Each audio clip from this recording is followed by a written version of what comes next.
From the moment you step off the plane, it's a sensory overload.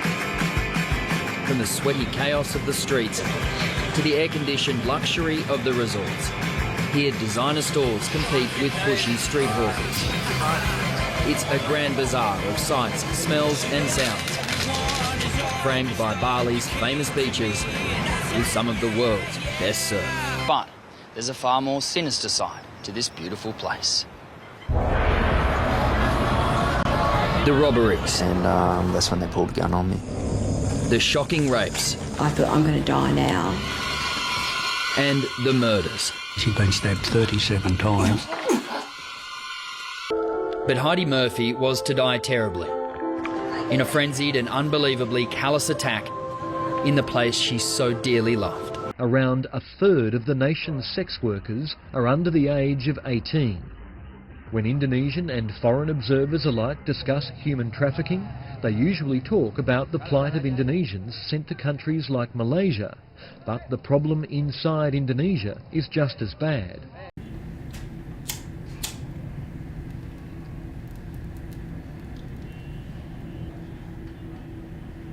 So besides poverty, there are other issues. There are issues of consumerism.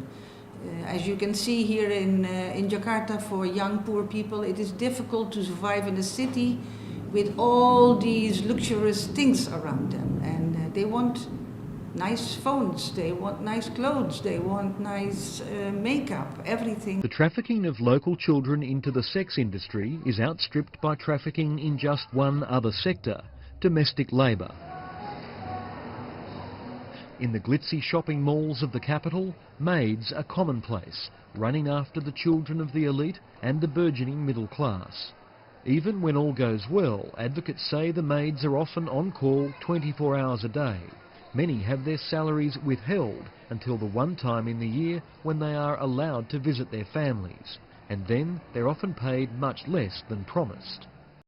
Inside the civet coffee industry. This is a civet cat.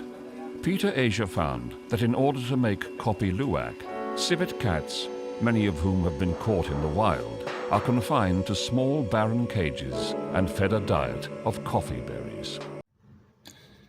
Hey guys, it's me here, Comrade Lavender here, and today I'm back with another anti-capitalism true crime deep dive YouTube video topic. Today I want to do the true crime topic of pure evil, the Indonesian files, ecocide, tourism, human trafficking, true crime, etc. So let's get started on this YouTube video topic. But before we get started, all my YouTube videos that are related to this topic right now, other YouTube videos I've made about other countries and tourism and things like that. If you'd like to check out my other YouTube videos, they're going to be on the screen right now. So let's get started on this YouTube video topic. You know what is crazy? We've all seen those gorgeous Instagram posts. You know the ones I'm talking about that make us drool over Bali's pristine beaches and Indonesia's lush jungles and infinite pools that seem to touch the sky. Around 2.5 million tourists visit Bali every single year, the vast majority from middle-class countries who spend enormous amounts of money on local indulgences. If anyone could kill your Bali is a paradise dream, then it's Catherine Botella, an Australian journalist who's written 4 true crime books about Bali Hotel. Karabakan is a gritty insider account of Bali's notorious prisons, its squalid conditions, lack security, and easy-to-bribe guards. Karabakan is home to a good number of drug dealers and mules from around the world, as well as some of Indonesia's most hardened criminals.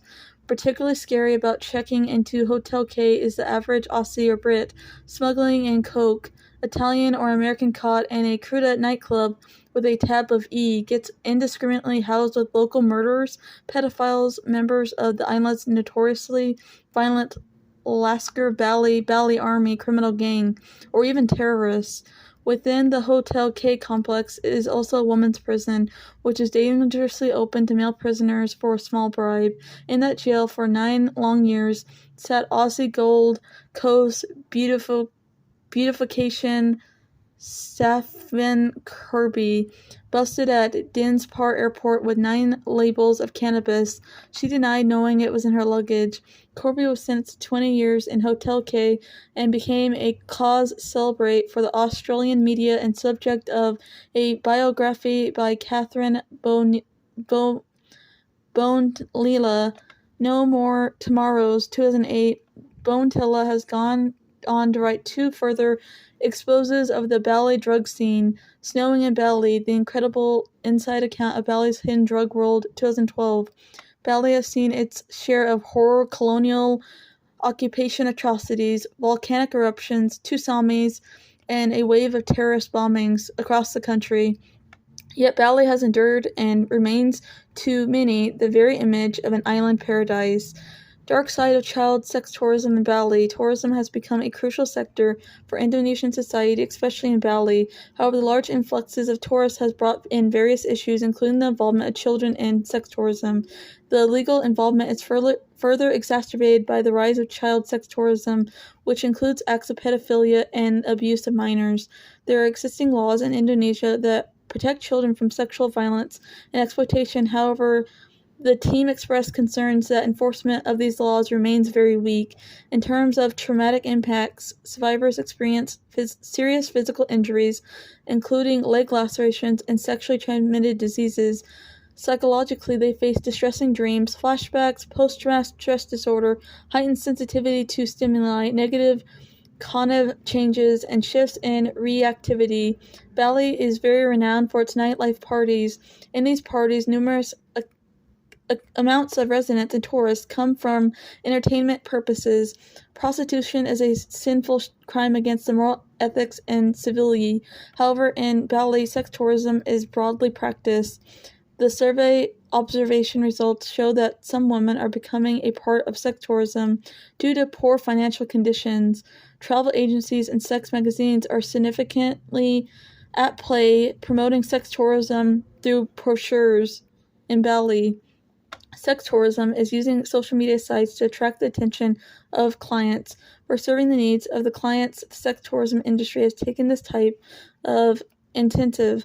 However, the involvement of children in sex tourism is creating a significant issue in Indonesia.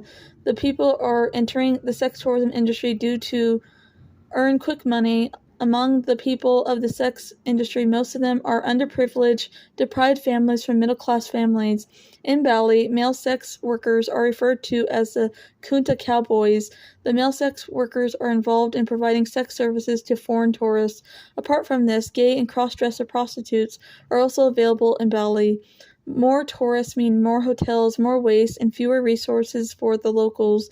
It's easy to forget while we're sipping our frozen cocktails and alcoholic drinks that Bali has regions dealing with water scarcity. The dog meat industry in Indonesia, about 70,000 dogs are slaughtered in Bali Island every single year. The Bali Animal Welfare Association estimates the industry is entirely unregulated because unaliving dogs for food is legal in Indonesia. Roughly 70% of captured dogs in Bali are lassoed to a tree, partially strangled, and then butchered alive, while Indonesia's dog meat trade is hardly a new issue. Bali's dog meat trade has recently snagged international headlines after an undercover investigation led by Animals Australia reveals that some tourists to Bali were being fed dog meat without their consent or knowledge. Balinese men have a thing for cockfighting, and although gambling on the fights has been illegal in Indonesia since 1981 and forbidden in Hinduism, the fighting itself isn't. Lakui are animals who roam throughout Bali's forests looking for insects, seeds, and fruits, and coffee beans. After humans discovered that coffee beans exit the lowe's body intact, they started wondering what they might taste like. The result was smoother than regular coffee because they have digestive enzymes that take the acidity out of the beans. The industry is also entirely unregulated. They are kept in small cages and forced to eat only coffee beans, which doesn't contain the nutrition they would get out of their natural wild, free-roaming diet. The animals have health problems like infections or kept awake at a time they usually sleep and are so stressed out they lose their fur and experience zoochosis. While this destination bears the title of a paradise, there is always a dark side, and in this case with Bali, it's the plastic pollution problem that the island and whole country of Indonesia are facing. Unfortunately, Indonesia is one of the main plastic polluters of the ocean. The population of Indonesia generates almost 10% of the world's total plastic waste. This number is huge when you take into account a relatively small size of the country. Even if you stay at touristy areas in Bali, such as in like the hotel type of districts, the plastic pollution will not pass unnoticed. At first glance, the long and wide beaches may seem clean. However, at further inspection, if you go take a closer look, every now and then you'll spot some pieces of plastic on the beach. Furthermore, you don't even need to go far from the tourist area to see a much bigger, larger problem. Go for a ride on a bicycle, and you'll see lots of trash along the side roads. Go to the rice fields and take a look at the trenches where rice water flows. I promise you'll find lots of plastic there. Most of it illegally in Indonesia. It is estimated that about 90% of logging is illegal. Shrimp pea oil and gas accused of West Papua genocide chainsaw massacre. BP driving ecocide in Papua.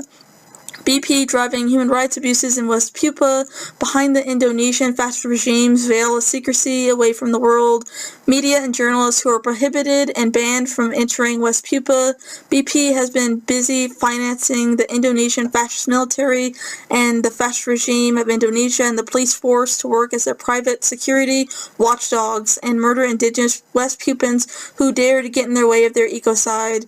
BP are at the center of crimes against the climate and the earth herself, and crimes against humanity as a whole. In the West Papua rainforest, the world's second largest tropical rainforest after the Amazon, covering 30 million acres, this is ecocide led by BP is also leading to a slow-motion genocide for indigenous people in the area. West Papua has seen a 36% increase in deforestation since 2017 and 2018, according to the World Resources Institute. At the same time, West Papua has the highest rates of infant mortality, illiteracy, and HIV in all the Indonesian-controlled territories, and top this all off while living under an anti-communism fascist regime that is known, aka Indonesia, the country. Over the last 50 years, 500,000 West Papuans have been senselessly murdered by the Indonesian fascist military, essentially working for the capitalist pigs such as BP oil. Farmers have destroyed an estimate 38% of the world's mangrove forests to create shrimp ponds. The damage is permanent. Not only do the mangroves not return long after the reduction has ended, but the surrounding areas become wastelands. According to a Yale University research study paper, shrimp farming has made certain areas of Bangladesh completely unlivable for people. The introduction of brackish water shrimp aquaculture has in turn caused massive deforestation and ecological crisis throughout the region. If you rang in the new year with some shrimp cocktail in hand, you are not alone. Shrimp is the most popular seafood in the United States, with Americans eating about 5 pounds of shrimp each year per person. Farm shrimp are kept in pools on the coast, where the tide can refresh the water and carry waste out to sea. Ponds are prepared with heavy doses of chemicals such as urea, superphosphate, and diesel. Then the shrimp receive pesticides, antibiotics, some that are banned in the United States but used overseas, pesticide fish-killing chemicals like chlorine, sodium triphosphate, borax, and caustic soda. The other ugly, not-so-secret truth about shrimp farming is its close ties to slave capitalism labor, especially child slave labor. Shrimp farming, peeling, and other industry operations in turn around in Thailand have been consistently discovered using child labor of enslaved people, mainly immigrants from Cambodia, to produce shrimp that will eventually end up being sold in U.S. major retailers. Slave labor is also so deeply embedded within Thailand seafood's export industry that human rights advocates say the industry would probably collapse without it. The people formerly enslaved by these operations report witnessing and living under threat of graphic violence and working alongside children who are too small to even reach their workstation.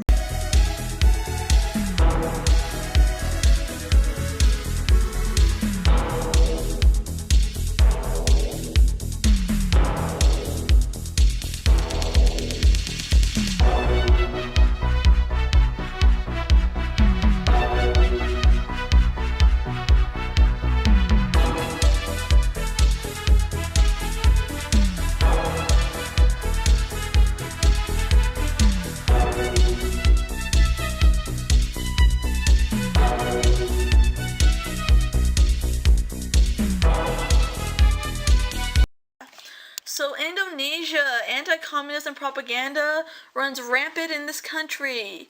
You know, anything that has to do with communism, aka Marxist-Leninism, was officially banned in the display of such symbols in an attempt to propagate communist or Marxist-Leninist ideals are considered a high treason, a crime, illegal, and could be punished by up to 20 years in prison.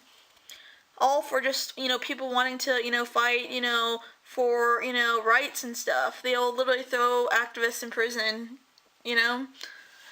Other socialist and left-wing related symbols, while not officially prohibited by law, as democratic socialism itself remained acceptable in the country, again, because it's like, you know, it's not actual communism, are still widely condemned by the Indonesian government as being, you know, closely related to communism in general.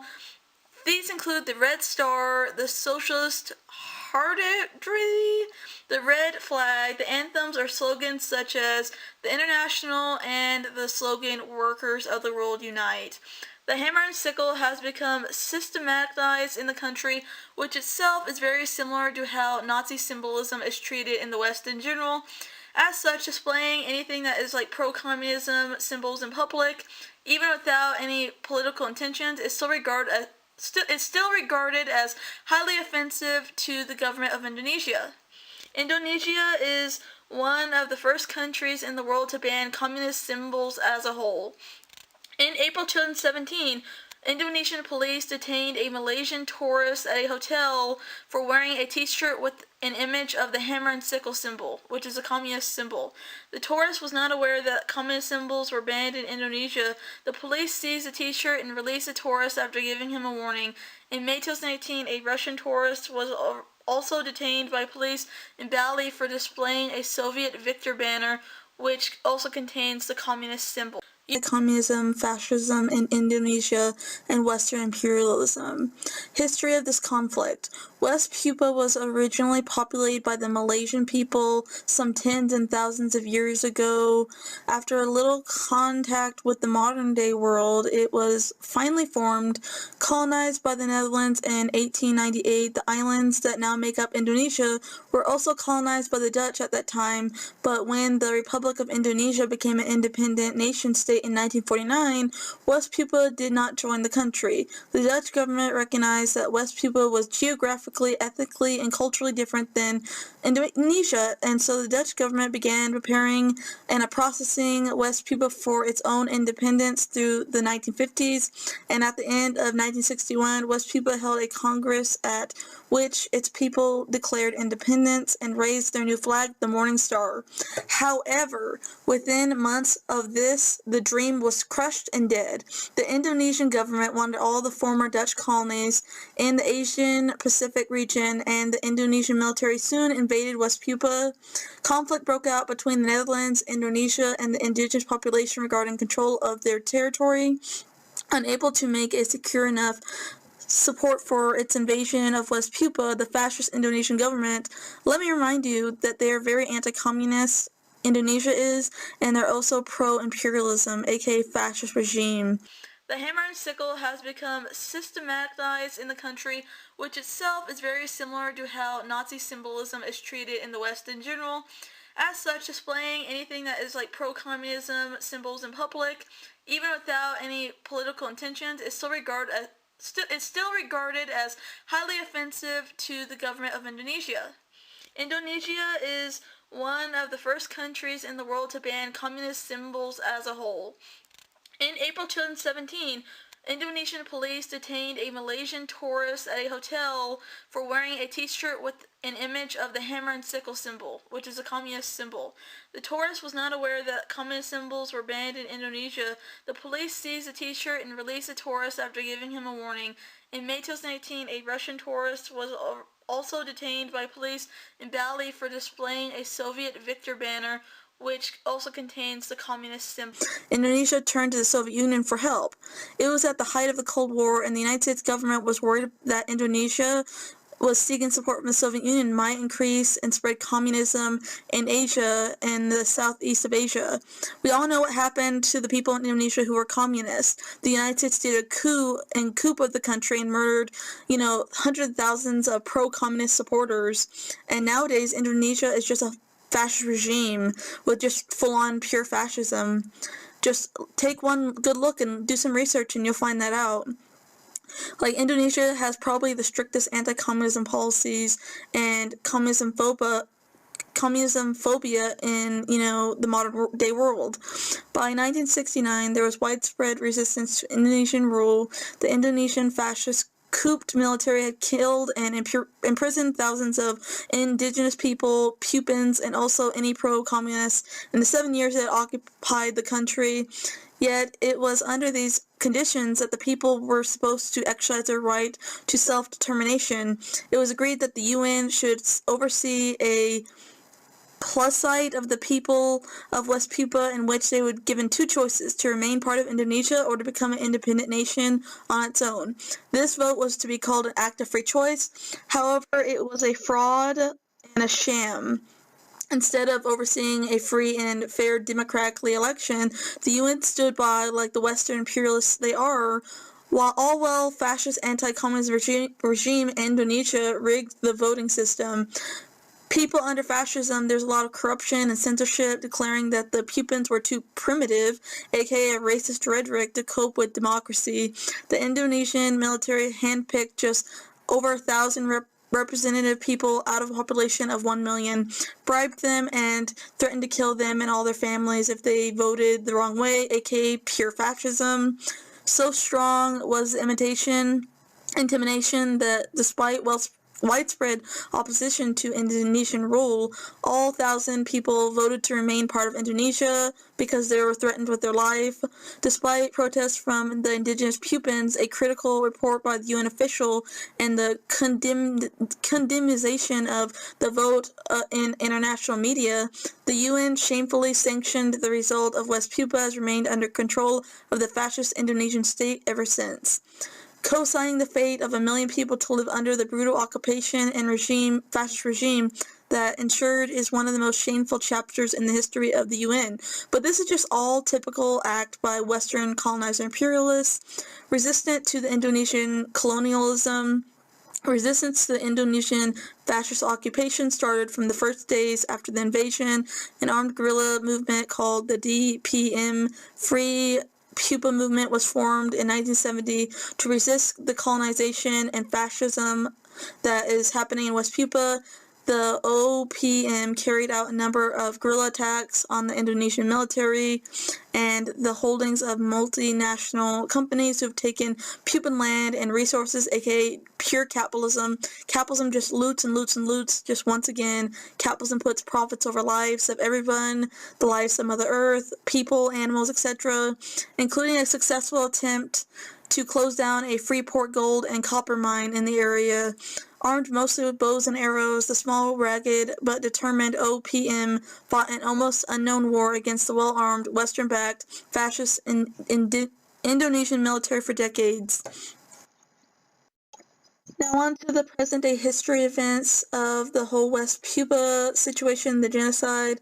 Since the first days of the Indonesian fascist occupation, the indigenous people of the land in West Papua have been under relentless attack by pro-capitalist, fascists, and imperialists in an attempt to control the indigenous population and to claim the land to make way for resource extraction, aka capitalism. The Indonesian fascist army has systematically murdered, raped, and tortured people in numbers that could constitute a genocide. One of the worst examples of this is the displacement and killing of thousands of people to make way for the giant American and British-owned Freeport mine, the largest gold mine in the world, which has reduced a sacred mountain to a crater and poisoned the local water supply river system. In a further attempt to eradicate indigenous culture in the area, around 1 million people from overcrowded, shouty towns across Indonesia have been moved into these concentration-like camps cut into the forests. Killed like animals, documents reveal how Australia turned a blind eye to the genocide in a West Pupin massacre. Typical colonizers as usual, typical capitalists, typical U.S. imperialists. Dozens of West Pupins were tortured and thrown into the sea 23 years ago, left to die. Days later, Australia knew the details of the attack, yet remained silent on the whole entire issue and the ongoing genocide that is happening. This is not surprising because Australia has a known history of racism and police brutality, genocides of their own Aboriginal Indigenous population of Australia. Many young students gathered and had joined hundreds of other independent activists to fly the Morning Star, the banned West Pupin flag near the harbour, and the roar of the Indonesian military helicopter overhead. They began raining bullets down on the protesters, like the typical fascist regime that they are. Corwana, one of the victims' skull was cracked from the butt of an Indonesian soldier's rifle, and his stomach was bleeding heavily from a machete wound as well. One thought sustained him. He had to live so that he could tell the story in the world what had happened on, where they were on July 6, 1998. In the 23 years since, not one person has been charged with the killings and the genocide. The massacre is not recognized officially, and no government or international inquiry has ever reported on it because all these countries are working together to target places to loot and spread anti-communism campaigns. The Indonesian government has straight up denied that this is happening. When bodies began washing up on the beaches, many mutilated horrifically, the Indonesian military and the Indonesian government themselves blamed a tsunami for the Papua New Guinea more than 1,000 miles away, when Australia has only ever offered a muted response expressing concern to the Indonesian government but not condemning the massacre or doing anything whatsoever. They face additional risk of sexual harassment, sexual exploitation, sex trafficking, human trafficking, sexual assault, and rape. Canada mining firm compensates Papua New Guinea tribal woman after alleged sexual assaults and rapes in the area. The 11 women who were aged between 14 years old and to their late 80s when the alleged crimes took place are among the 137 local women and girls who had previously been compensated by Barrick Gold Corporation after allegations of sexual violence, including gang rape and imprisonment, by armed security forces and guards and police officers at the mine. But 11 of the women initially refused the compensation and had argued that the compensation on average converted to American dollars, which amounted to a little over $8,000, was not adequate to remedy the multiple and continuing traumas and post-traumatic stress disorder they had suffered. One, who was 14 at the time of the alleged rape in 2010, said what happened to her halted her education and ruined her reputation and chance at marriage in her own culture. Grasberg Mine in the Indonesian region has become a source of untold wealth for its owners, but the local communities that are living around this area in West Papua say it has brought poverty and fascist police state oppression. Grasberg Mine, one of the biggest gold mines and the third largest copper mine in the world, majority owned by the American mining firm Freeport McMoran, Grasberg is now Indonesia's biggest taxpayer, with reserves of an estimated $100 billion. 500,000 West Pupins have been killed and genocided in their fight for self-rule in those areas. Decades of military intervention and fascist police state oppression, kidnapping, and torture have created a long-standing culture of fear. Local and foreign journalists are routinely banned, detained, beaten, and forced to face trial on thumped-up charges. Undercover police regularly tail indigenous religions, social and political leaders, and children still in primary school have been jailed and arrested for taking part in demonstrations calling for independence from fascist police state Indonesia. Today, indigenous tribes such as Kammato and the Amuyugan claim their communities have been racked with poverty, disease, oppression, and environmental degradation and destruction since the mine had begun operations in 1973. Near mining, motions to the river opposite, languishing green and motionless. It claims that tailing sediment from the mine has raised the riverbed, suffocating the fish, oysters, and shrimp on which the native indigenous diet and economy are traditionally based. A 2012 report from Earthworks and Mining Watch Canada asserts that mine waste from Gratsberg has buried over 166 square kilometers of formerly productive forests and wetlands, and fish have largely disappeared in the area. And to top it off, abandoned mine operations can leach iron and other toxic radioactive chemicals such as copper, lead, mercury into nearby waterways. Mining tailings are the materials left behind after the economically valuable fraction of the material has been extracted. These materials are often stored in large tailing dams to prevent environmental damage and destruction, as tailings are often radioactive, biohazards, and toxic and acidic. Tailings consist of valuable substances used in the extraction processes such as cyanide, mercury, arsenic. Estimates from Earthworks suggest that Freeport dumps as much as 200,000 tons of mine waste, known as tailings, directly into the Ashawa Delta system every single day. The practice has devastated the environment in the surrounding areas, according to Earthworks and locals in the community, turning thousands of acres of verdant forests and mangroves into wastelands. When it comes to diamond mining in Zimbabwe, there have been reports of livestock deaths and human health crisis issues as well along the Ozidi River. Environmentalists believe that fluorocarbon, a toxic substance, is released via dense medium separation processes. Mercury, used in gold mining, bioaccumulates in the environment and up the food chain and poses developmental, hormonal, neurological threats to wildlife. Amphibians may be at particular risk to mercury contamination given their current global decline and extinction rates. Their skin exposure to aquatic environments during certain life stages. Their eggs make amphibians sensitive to environmental contaminants, including metals. Fish are also highly vulnerable to the mercury contamination and experience negative effects on developmental growth, sex hormone production, reproduction, and behavior when exposed to heavy metal mercury poisoning in laboratory studies. She's been arrested and charged with aggravated McDonald's is using palm oil that's driving orangutans to extinction. Palm oil is a source of significant deforestation, especially in Indonesia, the fascist country, which is home to 10 to 15% of all known mammals, birds, and plants. According to the Orangutan Project, nearly 80% of orangutan habitat has disappeared in the last 2 decades, and now more than 50% of orangutans live in unprotected forests that are managed by palm oil timber logging and mining companies. Palm oil is the leading cause of extinction for the critically endangered orangutan species. Orangutans aren't the only, animal at risk here. Sumatran tigers as a whole, suffer from palm oil production as well.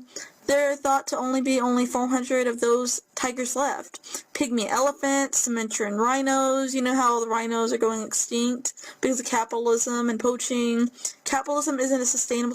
PepsiCo was also sued, and on top of that, an investigation into Indonesian plantations operated by Indonesian food giant Indofood, a joint venture with partner PepsiCo, has found evidence of numerous human rights violations and abuses, including the use. The Amazing Race has gotten backlash for allegedly exploiting animals as part of the competition show. According to a Change.org petition, they cringe every time you feel the need to have the contestants ride donkeys, horses, take horse-drawn carriages, ride abused and beaten elephants, fish, and eat live animals or delicacies from other exotic countries. They found it ironically that in one show they had contestants feeding rescued orangutans at a wildlife sanctuary in Borneo, while the other contestants had to help farmers with harvesting palm oil nuts. The reason why the orangutans require rescuing is because of the destructive farming practices of palm nuts. That was a truly face-palm moment. CBS must know that elephant rides are often the product of extreme animal cruelty and animal abuse, including kidnap, full-body immobilization, and beatings with sharp hooks. Tell CBS that using and abusing elephants is never acceptable. On one episode, which aired in late April 2019, contestants were made to ride elephants in Laos as part of the challenge, and not only glorified using elephants as transportation and props for entertainment, it also entirely glossed over the heartbreaking process commonly used to dominate elephants to accept humans upon their backs. These thriving coral reefs along the Makassar Strait in Indonesia were once nothing more than debris.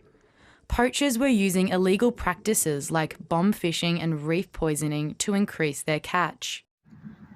How the tropical fish pet trade is harming animals and endangering coral reefs in the ocean.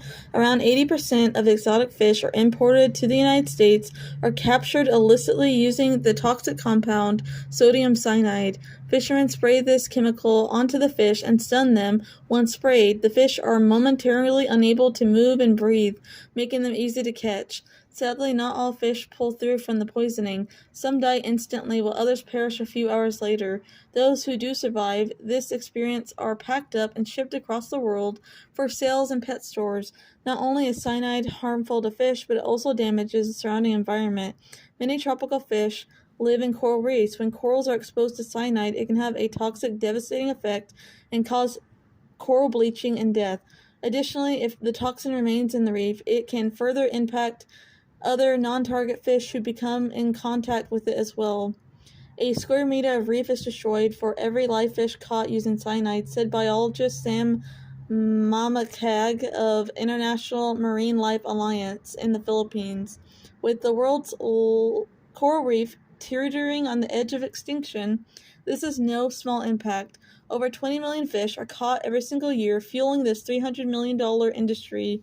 While this might yield great profits, capitalism profits, for the pet industry, it is devastating to the world's oceans. The first time I visited one of these big bird markets, I was just shocked and astounded to see the volume of birds that were in the market and the number of different species. The songbird black market is immense. It crosses every border, it's across the globe. We really felt that it was so important to actually start working with some of these species before it was too late, before they were driven over the precipice and became extinct.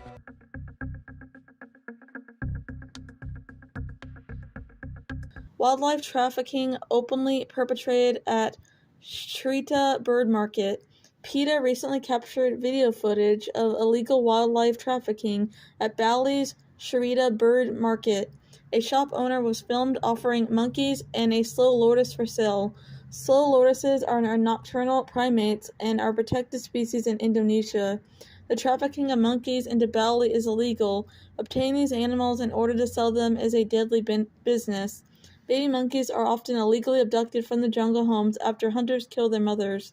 The slow lotus at the market was kept in a small barren cage without access to water, and there was no official record of the animal of who's being sold off the books. Many exotic animals who are sold into the ill-informed buyers or acquired as novelty pets on a whim die prematurely or are abandoned when buyers are no longer able or willing to care for them.